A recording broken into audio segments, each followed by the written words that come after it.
Te doy la bienvenida a este video en particular sobre el phishing. Mi objetivo en el mismo es poder enseñarte cosas de ciberseguridad. No importa si no tenés un background o un contexto muy técnico, no es necesario. ¿Por qué quiero hablar del phishing en particular? Porque no solamente es un ciberataque en sí mismo, pero lo más importante quizás es que es el principal vector inicial de ataque. ¿Qué significa esto en otros términos? Significa que es la técnica predilecta de la mayoría de los adversarios para iniciar los ciberataques. Decimos que el phishing es la principal forma de ingeniería social. Es la táctica favorita de los adversarios. Te voy a dar algunas estadísticas que respaldan lo que estoy diciendo. Se estima con un reporte de IBM que aproximadamente el 1% del tráfico de emails que hay ahí afuera corresponde a phishing. Vos dirás, bueno, 1%, ¿qué tan loco puede ser esto? Este número es gigante.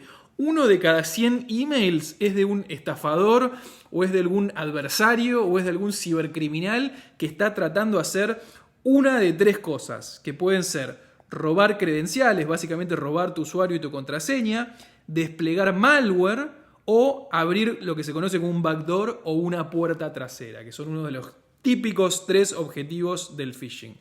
El 91% del phishing es vía Gmail, lógicamente es una de las plataformas que más se utiliza por los consumidores, por eso los adversarios que hacen van y buscan a los consumidores. Para que nos demos una idea, órdenes de magnitud, estamos hablando de 3.4 mil millones de emails de phishing al día. Ese es el tráfico promedio que se ve, del cual el 65% es estimado ser spear phishing, que ahora te voy a contar qué significa eso, cuál es la diferencia entre el phishing y el spear phishing, pero lo que te quiero decir es que un 65% de spear phishing es una locura. Como te adelanté anteriormente, esto suele ser la primera puerta de ingreso para los adversarios. Lo que hacen es robar credenciales y una vez que roban credenciales logran impersonar a la persona. Esto significa, si me roban mi mail y mi contraseña, un adversario simplemente lo que va a querer hacer es conectarse como si fuera yo y después viene campañas de inteligencia y vienen campañas de explotación, etc. Esto está mejor explicado en otro episodio donde hablo sobre ransomware, donde hablo sobre ciberataques también. Pero fíjate, si querés, la conclusión que me interesa que te lleven es que el phishing es la primera parte, la primera fase, el primer momento en que los adversarios quieren realizar un ataque. ¿Qué características suele tener el phishing? Bueno, en muchas cosas es la combinación entre algo que es suficientemente genérico, pero al mismo tiempo es relevante. Entonces, imagínate, buscan, por ejemplo, enviar y decirte, tenés pendiente una transacción en el banco, tenés una transacción fraudulenta con tu tarjeta de crédito, estás por recibir un paquete de Amazon, estás por recibir un paquete del correo, algo de vuelta que afecta a la mayoría de las personas, es genérico, pero al mismo tiempo es relevante. Usualmente utiliza algún cierto nivel de sentido de urgencia, trata de decirte tenés que tomar tal o cual acción antes de tal o cual fecha, lo cual me lleva al segundo punto, que hace un llamado a la acción, o lo que se conoce en inglés como un call to action, un llamado a la acción. Hace clic en este link, descargate este documento, envíame tal información, contactame en tal número. Es decir, nunca es informativo y nada más, sino que tiene un llamado a la acción. Muchas veces es la primera vez en que alguien se está contactando conmigo. Hay un concepto también importante de la autoridad.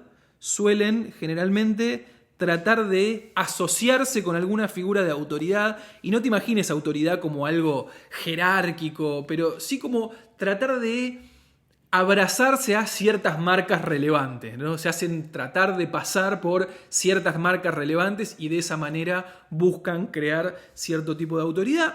Y un punto que es bastante debatible, ¿no? que hay mucha información ahí afuera, es cuando tienen errores de ortografía, cuando tienen errores intencionales, como ¿por qué un email de phishing está teniendo errores? ¿No es fácil darse cuenta?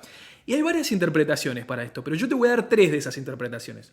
En primer lugar, hay que tener presente que muchos de estos estafadores vienen de otros países, vienen de otras geografías donde directamente no hablan español, no hablan inglés. Entonces, hay veces que esas faltas de ortografía pueden ser inintencionales, es decir, no lo hacen a propósito. Pero en otras instancias, estos cibercriminales pueden tener básicamente dos incentivos por los cuales usan estos errores intencionales. El primero es porque asumen que si la víctima no se dio cuenta de esos errores, de escribir Microsoft con Z o Amazon con S, entonces puedo decir que la víctima no es lo suficientemente sofisticada como para darse cuenta que soy un estafador. Entonces es un filtro casi perfecto para el adversario. ¿Se entiende?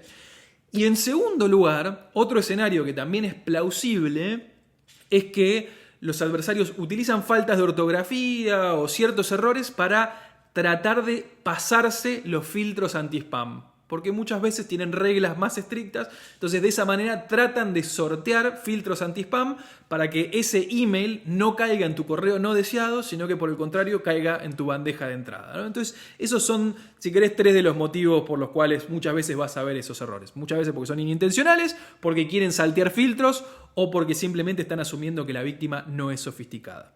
Hablemos de algunas variantes sobre el phishing. El phishing básicamente, no lo mencioné al principio, pero es como una modificación de la palabra en inglés fishing con F, que básicamente salir a pescar.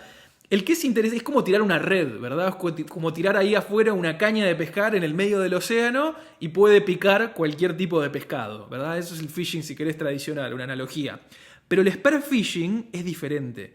El spear phishing es como un arponazo, como la pesca por arpón. Estoy yendo a buscar un pescado en particular. Estoy yendo a buscar un pez en particular. Entonces, el spear phishing habla de campañas mucho más personalizadas, son mucho menos genéricas. Por ejemplo, hay una estafa ahí afuera muy común que es de un reclutador de TikTok que te dice, pago tanto, estoy buscando mayores de 18 años para que trabajen tantas horas. Si esto fuera, en vez de phishing, spear phishing, el tipo de campaña sería más personalizada hacia mí. Diría, en vez de decirme hola, diría probablemente hola Marcelo. En vez de decir estoy buscando mayores de 18 años, pondría una franja etaria o una franja de edad más similar a lo que yo estoy buscando. En vez de poner TikTok, quizás pondría un competidor de la empresa en donde yo trabajo. Lo haría básicamente más personalizado para que el ataque sea más camuflado y que parezca algo realista, ¿verdad? Otro de los ejemplos es el smishing, que el smishing, la primera parte de smishing viene por SMS, básicamente es el phishing que en vez de venir por email viene por mensajes de texto. Esto es muy común, especialmente en Estados Unidos. El vishing, que la B corta corresponde a voice, es decir, llamados telefónicos. Esto es lo más común que vemos, son los fraudes para robarnos las cuentas de WhatsApp, que de hecho en mi canal tengo contenido al respecto, es uno de los que más ha crecido en América Latina, con lo cual esos son solamente algunas de las variantes. Podrás ver que esto sigue evolucionando todo el tiempo. Te quiero dar ahora algunas ideas y algunas luces sobre, bueno, ¿qué podemos hacer para defendernos? ¿Verdad? ¿Qué podemos hacer? Me dijiste, bueno, Marcelo, la verdad que parece un problema grave. ¿Qué es lo que podemos hacer? Y te quiero hablar como de dos grandes partes de la historia. Por un lado, la cultura y por otro lado, la tecnología. No podemos hacer una sin hacer la otra. Si queremos defendernos del phishing, que esto es un tipo de ingeniería social, no solamente tenemos que entrenarnos nosotros, también tenemos que tener presente qué herramientas tecnológicas podemos usar. Arrancamos por lo más fácil, que si querés es la tecnología. Lo más común es utilizar filtros anti-spam. Básicamente lo que queremos hacer es que el phishing llegue al correo no deseado o que se filtre directamente. Para esto están mejorando mucho los algoritmos, se utiliza mucho, voy a llamar inteligencia artificial, pero en realidad es estadística con esteroides. Al final lo que quiero hacer es una clasificación binaria y poder decir si algo es phishing o no es phishing. Para esto tenemos que apalancarnos especialmente en este tipo de filtros que además consideran la reputación de las direcciones de donde están viniendo este tipo de campañas, etc. Lo segundo tiene que ver con la autenticación multifactorial o el acceso condicional, en donde si alguien roba mis credenciales a partir de una campaña de phishing, entonces si alguien se está tratando de hacer pasar por mí, está tratando de impersonarme, ahí voy a pedir un segundo factor de validación y el ataque termina ahí, ¿verdad? Sabemos que con autenticación multifactorial podemos detener el 99.99% de los ataques basados en identidad. Esto es muy importante. Y después obviamente no podemos no hablar de qué cosas tenemos que cambiar nosotros como comportamiento. Los entrenamientos, en mi opinión, son fundamentales cuando se trata del phishing, especialmente para entrenar a personas que quizás no tienen una formación técnica. Los entrenamientos no deberían ser solamente para que uno pueda detectar qué cosa es phishing o qué cosa no es phishing, como acabamos de hablar hoy más temprano, pero además para que las personas puedan bloquear y para que puedan reportar de forma tal de que podamos detener rápidamente esas campañas que vienen de afuera.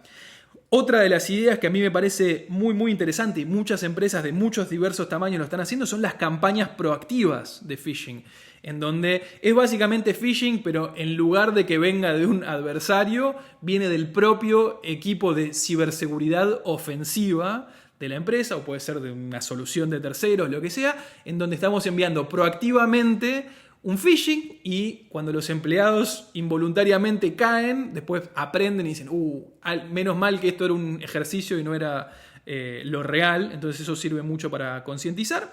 Y como siempre, y esto también está documentado en otros de mis videos en mi canal, hablamos de los principios de Zero Trust o de confianza cero, ¿no? Donde mitigamos o reducimos el impacto si es que alguien logra robar nuestro usuario y contraseña. Lo recordamos brevemente, es utilizar el menor privilegio posible. Si alguien me roba mi cuenta, quiero reducir el impacto de ese robo, justamente. En segundo lugar, hablamos de verificar explícitamente. Siempre, no importa, muchos de los ciberataques, por ejemplo, ocurren porque se robaron la cuenta de alguien que ya no trabaja en la empresa, ¿no? Entonces, si verificáramos explícitamente, eso no sucedería. Y lo último es asumir que ya existen brechas. No tenemos que asumir que los ciberataques vienen desde afuera, tenemos que asumir que los ciberataques vienen desde adentro. Una vez que alguien se robó las credenciales de ingreso, los ataques vienen desde adentro. Así que con esos 3 principios y con todo lo que mencioné anteriormente, vamos a quedar en un lugar bastante bueno con respecto a la defensa contra el phishing. No tenemos que perder la cabeza. Ahora, me gustaría dejarnos con una idea final, una idea de cierre, que es, ¿y cómo va a evolucionar esto? ¿Cuál va a ser el futuro del phishing? Yo no lo dije más temprano, pero el phishing está dando vueltas desde más o menos mediados de los 90, como 1995, por ahí. Se registra que las primeras campañas eran de ciertos adversarios que se hacían pasar por soporte técnico de AOL, América Online. Ahora, esto ya lleva, estamos hablando de casi 30 años, ¿verdad? ¿Cómo va a seguir evolucionando? Y la realidad es que no podemos evitar pensar cómo va a esto interactuar con la inteligencia artificial y qué herramientas le va a dar tanto a los adversarios como a los que defienden para enfrentarse a estos nuevos desafíos. Entonces, si no lo viste, te invito a que veas mi video sobre inteligencia artificial generativa en el contexto de la ciberseguridad y que lo conectes con lo que acabamos de hablar hoy en el phishing. De qué manera los adversarios van a poder lanzar campañas más automatizadas, van a poder utilizar los famosos GPTs para sofisticar mejor los ataques, de qué manera los que defienden van a poder identificar mejor esas campañas. Así que, de vuelta, no es para perder la cabeza, no hay que preocuparse, hay que ocuparse, pero te dejo esa idea de cierre para que pienses respecto a cómo el phishing va a seguir evolucionando con nuevas tecnologías tales como la inteligencia artificial. Si te gustó este contenido, me imagino que te veo en la próxima, entonces, muchísimas gracias, abrazo grande.